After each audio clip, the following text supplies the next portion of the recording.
Halo guys, selamat datang di NSR Film. Nonton sambil rebahan. Kali ini Bang Jack bakal ngulas film yang berjudul The Point Man. Dirilis tahun 2023. Film ini diangkat dari kisah nyata, mengisahkan tentang seorang diplomat dan seorang anggota BIN atau Badan Intelijen Negara Korea Selatan. Mereka ditugaskan dalam misi pembebasan 23 tawanan Korea Selatan yang diculik teroris Taliban di Afghanistan. Diperankan oleh aktor-aktor ternama seperti Hyun Bin, Wang Jung Nim, dan masih banyak lagi aktor ternama lainnya. Bagaimana aksi mereka? Tanpa banyak basa-basi, langsung saja.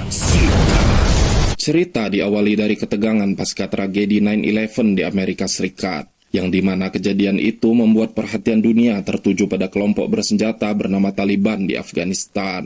38 negara termasuk Korea Selatan ikut berpartisipasi mengirimkan pasukannya ke Afghanistan dalam misi melawan teroris. Pada tahun 2006, Afghanistan dalam situasi bahaya untuk dikunjungi, karena pada saat itu Taliban lagi gencar-gencarnya melakukan bom bunuh diri dan aksi penculikan. Nekatnya para misionaris dari Korea Selatan memasuki negara itu melalui jalur darat menggunakan bus tanpa izin. Mobil bus yang mereka tumpangi tiba-tiba dihadang sekelompok orang bersenjata yang dikenal bernama Taliban. Tanpa banyak janji palsu ala pejabat, mereka langsung menembak bus itu dan meringsek masuk ke dalamnya. Supir bus yang mencoba menyelamatkan diri, malangnya dia malah kena tembak. Di tengah kepanikan, pria bernama Nanso mencoba menunjukkan paspornya dan berbohong kalau tujuannya ke Afghanistan hanya untuk wisata, padahal mereka semua datang untuk menyebarkan agamanya. Seakan tidak peduli dengan hal itu, anggota Taliban membuang paspornya. Terlihat bus mereka sudah terbakar dan mereka semua dibawa ke suatu tempat. Di kantor Kementerian Luar Negeri Korea Selatan, kabar sudah menyebar. Kita dikenalkan dengan pria bernama Jung Jae-ho yang merupakan seorang diplomat. Kabarnya 23 anggota gereja melakukan aksi misioneris di Afghanistan telah menjadi tawanan kelompok Taliban. Tujuan mereka agar Korea Selatan menarik pasukannya serta membebaskan anggota Taliban yang ditahan pemerintah Afghanistan. Jika dalam waktu 24 jam tuntutannya tidak dipenuhi, maka para tawanan akan dibunuh. Di sebuah penjara yang terletak di Karachi, Pakistan, kita dikenalkan dengan pria bernama Park Dae-sik. Dia adalah anggota Badan Intelijen Negara Korea Selatan. Sudah 4 bulan dia dipenjara karena kasus pemalsuan uang. Dia juga ikut ditugaskan dalam misi pembebasan tawanan.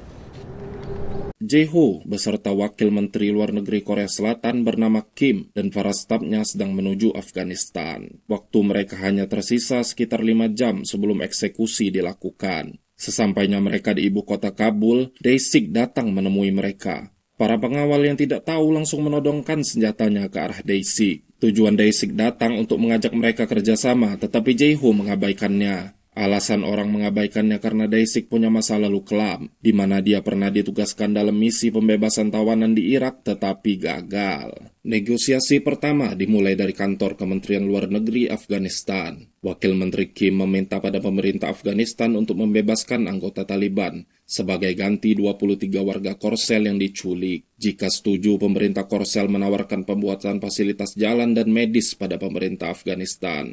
Menlu Afghanistan hanya tersenyum seakan mengiyakan. Kemudian Jae-ho langsung mengabarkan pada Menlu Korsel kalau negosiasi berjalan lancar, para tawanan akan segera dibebaskan. Di kantor kedutaan Korea Selatan, Dae-sik datang menemui Jae-ho, menanyakan perjanjian apa yang dia buat dengan pemerintah Afghanistan. Tapi Jae-ho tidak mau mengatakan apapun soal itu. Dae-sik sebenarnya hanya basa-basi dan sudah tahu hasil negosiasi mereka dan hanya ingin mengatakan kalau Afghanistan tidak akan menuruti keinginan pemerintah Korea Selatan. Tidak lama setelah negosiasi, Menlu Afghanistan melakukan konferensi pers. Tepat seperti yang dikatakan Dae-sik, pemerintah Afghanistan tidak akan pernah membebaskan anggota Taliban yang ditahan, yang artinya negosiasi mereka gagal. Mengetahui hal itu, mereka memutuskan untuk menemui kembali Menlu Afghanistan. Tapi perjalanan mereka terhambat oleh kemacetan parah, sedangkan waktu hanya tersisa 1 jam sebelum eksekusi dilakukan. Mengingat waktu yang makin menipis, Jae-ho dan Kim memutuskan untuk turun dari mobil. Tapi tiba-tiba saja tepat di depan mereka mobil sedan berwarna hijau memblokir jalan. Ada 2 orang di dalam mobil itu. Supirnya keluar dan langsung melarikan diri. Dan sisa 1 penumpang mengenakan pakaian sangat tertutup ikut keluar. Saat bajunya dibuka, ternyata dia adalah seorang pria penuh dengan bom di tubuhnya. Belum juga mereka sempat kabur, bomnya keburu meledak. Situasi menjadi kacau. Di tengah kepulan asap, Jae-ho keluar dengan luka di kepalanya dan Kim sudah terduduk lemas dengan wajah hitam menutupinya. Syukurnya mereka semua selamat dengan luka ringan. Jae-ho mendapat telepon dari Menlu Korsel. Karena waktu makin menipis dan negosiasi yang gagal, Menlu mendesaknya agar masalah pembebasan tawanan secepat mungkin diselesaikan. Gak mikir apa ya, orang baru aja kena bom. Saat lukanya diobati, kabar baik datang.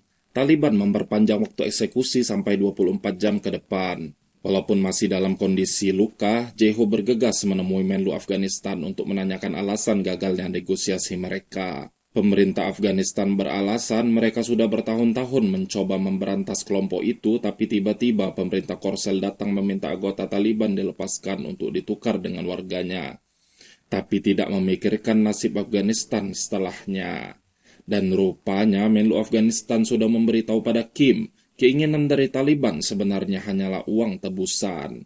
Di pasar, terlihat Dae-sik sedang mencari seseorang. Sampailah dia di suatu warung kopi, dia menemukan orang yang dicari-cari sedang asik berjudi bernama Kasim. Kasim adalah juru bahasa dari Korea Selatan yang menyamar, dan nama aslinya adalah Lee Bong-han. Shin kembali ke kantor kedutaan, terjadi bersih tegang. Jae-ho kesal pada Kim karena tidak memberitahunya soal uang tebusan itu. Alasan Kim menolak solusi itu karena bisa merusak reputasi negara, di mana seakan-akan negara tunduk pada teroris. Dan dia mengandalkan pihak BIN yang berjanji akan membantu menyelesaikan masalah dalam waktu 2 hari melalui negosiasi dengan suku Jirga. Yang di mana suku Jirga sangat dihormati dan banyak keputusan ditentukan oleh mereka. Sebagai perwakilan dari pihak BIN, Dae-sik dan Kasim serta satu penunjuk jalan berangkat menemui suku itu menggunakan kuda. Sampailah mereka di suatu desa bernama Pastun. Di sana mereka bertemu dengan pemimpin dari suku Jirga, kita panggil saja Pak Junet. Dae-sik menyampaikan tujuan kedatangannya untuk membebaskan para tawanan dan membohongi Pak Junet kalau tawanan itu adalah sekelompok relawan, padahal mereka semua adalah misionaris. Sebagai persembahan damai, Dae-sik membawakan HP model terbaru untuk Pak Junet. Tidak lama kemudian, dengan santainya Jae-ho datang menggunakan mobil. 손 놓고 여긴 세 명의 목숨이 달린. Singkat cerita, mereka semua disambut baik dan disuguhi dengan tarian khas Afghanistan. Tugas mereka sama, yaitu mengambil hati Pak Junet. Demi menghormati tuan rumah, Dae-sik melakukan sedikit atraksi. Malam berlalu dengan bahagia. Keesokan harinya kabar baik datang. Suku Jirga sepakat untuk melepaskan para tawanan. Usaha mereka untuk mendapatkan hati Pak Junet tidaklah sia-sia. Di Korea Selatan, sebuah stasiun TV menyiarkan perdebatan anggota DPR yang intinya mengatakan kalau para tawanan adalah seorang misionaris. Di mana-mana kayaknya anggota DPR sama aja ya guys, gak ada guna. Cuaks. Stasiun TV itu diperingatkan untuk segera menghentikan siarannya, tapi malah diabaikan karena mereka menganggap Taliban tidak mengerti bahasa Korea. Benar saja Pak Junet mendatangi Jae-ho CS. Siaran TV itu sudah sampai ke Afghanistan. Kebohongan mereka ketahuan dan pembebasan tawanan dibatalkan. Negosiasi lagi-lagi gagal dan mereka memutuskan untuk pergi dari sana. Tidak lama setelah itu, Dae-sik mendapat kabar telah ditemukan mayat orang Asia. Mereka bergegas menuju lokasi. Setelah dicek, benar saja eksekusi sudah mulai dilakukan. Mayat itu adalah orang Korea Selatan.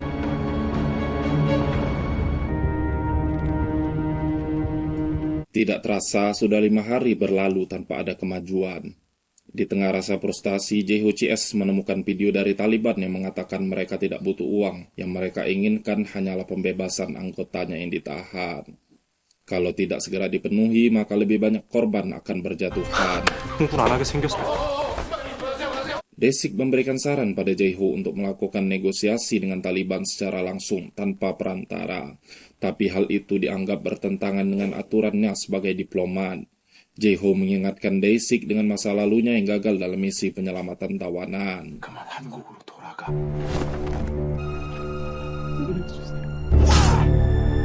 Tiba-tiba Dae-sik didatangi orang bernama Abdullah, yang mengaku berasal dari Inggris dan sudah sering berurusan dengan Taliban. Abdullah menawarkan jasa untuk menjadi penengah, di mana dia bisa membujuk Taliban untuk mengubah daftar anggotanya yang ditahan pemerintah Afghanistan dan membebaskannya. Jae-ho tidak begitu saja percaya dan ingin mengkonfirmasi langsung ke pemerintah Inggris. Untuk meyakinkan mereka, Abdullah menelpon kenalannya yang merupakan anggota Taliban agar memberi kesempatan pada tawanan Korea Selatan untuk berbicara langsung. Setelah perdebatan yang cukup panjang dan waktu yang makin sedikit, singkat cerita mereka semua setuju untuk menggunakan jasa Abdullah dan menyiapkan uang bayaran jasanya sebanyak 2 juta dolar, membuat rencana dan tidak lupa memasang GPS di tas berisi uang tersebut. Tibalah hari di mana kedua belah pihak bertemu di suatu gedung kosong yang sudah disepakati. Jae-ho pergi dengan Dae-sik menemui Abdullah. Ada juga yang menunggu di penjara, dan Kim berjaga di kantor. Sesampainya di lokasi, Jae-ho pergi sendirian, sedangkan Dae-sik berjaga di mobil. Abdullah menanyakan di mana uangnya, tapi Jae-ho bersikeras agar tahanan lebih dulu dibebaskan. Kemudian Abdullah menelpon rekannya di penjara. Terlihat 23 anggota Taliban dibebaskan dan siap ditukar dengan tawanan Korea Selatan. Sejauh ini semua berjalan lancar, Jae-ho mengisyaratkan pada Dae-sik untuk memberikan uangnya. Kim yang berjaga di kantor mendapat pesan dari pemerintah Inggris yang mengatakan kalau Abdullah adalah seorang penipu dan nama aslinya adalah Peter. Kim langsung mengabari Jae-ho, tapi sayang Abdullah sudah mengetahui kalau kebohongannya ketahuan dan langsung menodongkan pistol ke arahnya. Dae-sik yang mengetahui ada gerak-gerik aneh, dengan cepat dia merebut senjata dan menumbangkan anak buah Abdullah. Mereka saling menodongkan pistol dan Abdullah berhasil kabur dengan membawa uangnya. Dae-sik tidak tinggal diam, bermodalkan GPS dia mengejar Abdullah dan kawan-kawan sendirian. Dengan aksi ala James Bond yang lumayan dramatis,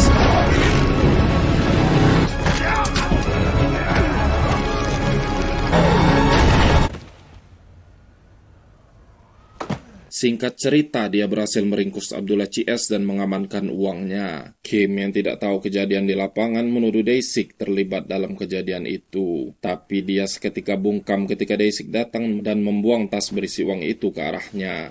Di tengah tekanan dan rasa frustasi, tiba-tiba ada telepon masuk. Dia mengaku sebagai komandan Taliban dan mengancam akan membunuh tawanan karena pihak Korsel terlalu banyak membuang waktu. Kali ini ancaman tidaklah main-main, terdengar suara tembakan lalu telepon terputus.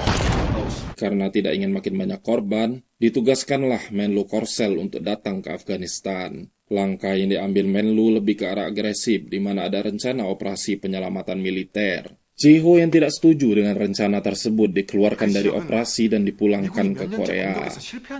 그럼 가만히 앉아서 인질들이 계속 죽어나가는 걸 보고만 있어서 내가 수습할 테니 귀국해. Saat bersiap untuk pulang, siaran di TV memperlihatkan keluarga para korban yang memohon agar para tawanan dibebaskan. Hal itu membuat hati Jae-ho terenyuh, tersentuh makjeleb ulala dan merubah pikirannya. Dia kemudian nekat menelpon sekretariat presiden, meminta izin untuk bernegosiasi secara langsung dengan Taliban. Permintaan itu kemudian disetujui, tapi dengan resiko keselamatannya bakal terancam. Menlu Korsel yang mengetahui kalau Jae-ho menjalankan rencana sendiri tanpa persetujuannya sangat kesal dengan itu. Tapi karena presiden sudah menyetujui, mau tidak mau harus dihormati. Jae-ho CS mulai menyusun rencananya. Dae-sik juga bergerak mengumpulkan informasi sebanyak-banyaknya soal Taliban. Qasim yang sedang bobok manja di dalam penjara, dia ikut ditugaskan menjadi juru bahasa. Tapi kali ini agak lain karena yang bakal dia temui adalah kelompok Taliban. 자비드 누를 하크, 탈레반 중에서도 1급 테러리스트로 분류된 자입니다.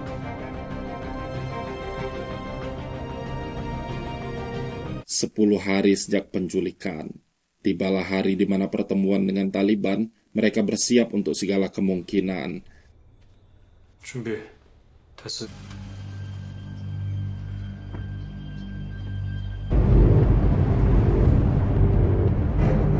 Sampailah trio macan Jae-ho, Dae-sik, dan Qasim di lokasi pertemuan. Di sebuah gurun pasir tak bertuan, datanglah anggota Taliban dengan 2 mobil dilengkapi dengan senjata. Mereka hanya mengizinkan negosiator dan juru bahasa yang ikut ke markas Taliban. Dengan mata tertutup, dibawalah Dae-sik dan Qasim ke sebuah ruang bawah tanah.